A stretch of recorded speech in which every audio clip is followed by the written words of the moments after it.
ক্ষতিপূরণ কে দেবে? কোন কোন পরিবার দেবে আমাকে বলুন। একটা দোকানে 12টা 14টা লেবার লস হয়ে যাবে, কিন্তু আমরা এই ঋণ থেকে যে টাকাটা নিয়েছি সে টাকাটা দেবো কোথায়? আমরা তো বাড়িতে তো আপনার সুসাইড করার মতো পরিস্থিতি।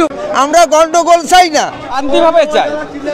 গত বছর একবার এক পার্টির থেকে বললো বিল কাটতে হবে না, আর এক পার্টি যে দোকানে কাটলো। ঠাকুরনগর ঠাকুরবাড়িতে দুই বাড়ির বিবাদের জেরে অসন্তোষ মেলায় আসা দোকানদারের মধ্যে।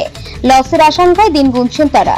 রবিবার সন্ধ্যা থেকে উত্তপ্ত হয়ে ওঠে ঠাকুরনগর ঠাকুরবাড়ি। মমতা ঠাকুর অভিযোগ তুলে বলেন, তালা ভেঙে বড়মা বীণাপানি দেবীর ঘরে প্রবেশ করেছে শান্তনু ঠাকুর, তাকে প্রাণনাশের হুমকি দিয়েছেন। পরবর্তীতে শান্তনু ঠাকুর, তার বাবা মনসুর কৃষ্ণ ঠাকুর, মা সবিরানী ঠাকুর, দাদা সুব্রত ঠাকুর সকলে বীণাপানি দেবীর ঘরের মধ্যে বসে থাকেন এবং মমতা ঠাকুর ঘরের বাইরে বসে থাকেন।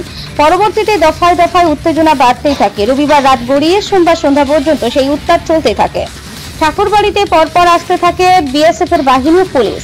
এদিকে এই ঘটনার পরে মেলায় আসা দোকানদারেরা অসন্তোষ জানাতে থাকে বড়মা বীণাপানি দেবীর ঘরের সামনে। তাদের দাবি, এই দুই পরিবারের গন্ডগোলের জেরে মানুষজন আসতে চাইছে না মেলায়, যার ফলে লসের সম্মুখীন হওয়ার আশঙ্কা দিন গুনছেন তারা আরো বলেন, ঋণ নিয়ে আমরা মেলায় এসেছি, এর কারণে আমাদের লস হলে বাড়ি গিয়ে আত্মহত্যার মতো পরিস্থিতি হয়ে যাবে। আমরা আজকে 30 বছর মেলা করছি এখানে। আমি একটা ডাক্তার দোকানদার। আজকে দূর দূরান্ত থেকে লোক আসে, তাই আমরা টাকা ইন্টারেস্ট নিয়ে আমরা এই ডাক্তার তৈরি করি। ডাক্তার তৈরি করে আমরা এখানে বেচা কেনা করে আমরা মিটাই যাই, মানে এইসব ঋণ থেকে মুক্ত হই। আজকে এই যে এখানে যা সমস্যা ঘটেছে, দুই পক্ষ নিয়ে রাজনীতি করতে করতে আজকে দোকানদার বাইরের থেকেও কোনো লোক আসছে না, এবং আমরা এখানে মার খাচ্ছি। অর্থাৎ আমরা যে ইন্টারেস্টের টাকাটা নিয়েছি সেই টাকাটা পর্যন্ত আমরা পরিশোধ করতে পারবো না। আমাদের পরিস্থিতি কি? এবং আমাদের এখানে 1/2% লস হয়ে যাবে, কিন্তু আমরা এই ঋণ থেকে যে টাকাটা নিয়েছি সেই টাকাটা দেবো কোথা থেকে? আমরা তো বাড়িতে তো আপনার সুসাইড করার মতো পরিস্থিতি হয়ে যাবে। আমি ডাক্তার ব্যবসাদার, এখন দোকানে বসে আছি, লোকজন নেই।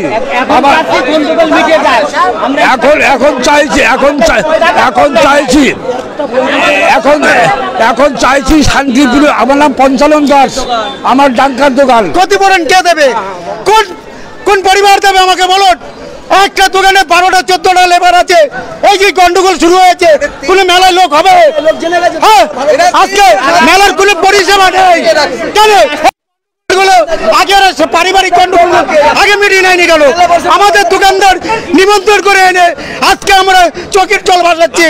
কাল অবশ্যই আমি দোকানদার, আমরা এখানে সব দোকানদার। আমার জিলাপির দোকান, ইনার জিলাপির দোকান, ইনি টাঙ্গার দোকান। আমাদের সমস্যা আজকে যে গন্ডগোলগুলো হচ্ছে, মেলার মাঠে কোনো লোক হবে? সেটা আমার বক্তব্য। গন্ডগোলগুলো আগে করতে বা পরে করুক, ঠিক আছে? গত বছরে সেই একই কেস। এক পার্টি আপনার একজন চাঁদা খাচ্ছে, আবার আরেকজন চাঁদা খাচ্ছে। এগুলো তো আমরা মানবো না।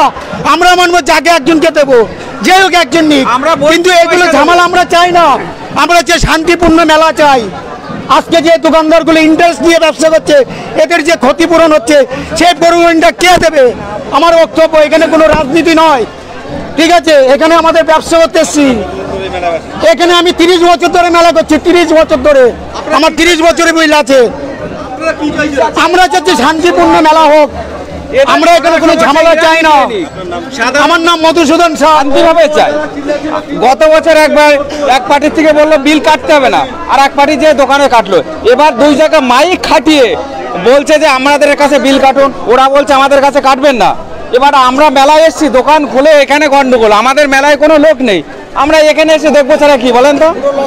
পুরো বেচা কেনা কমা তো দূরের কথা, বেচা কেনা নেই। সব দেখেন আমার এখানে। আপনার মেলা মাঠে কোনো লোক আছে? আপনারা ঘুরে দেখুন মেলা মাঠটা।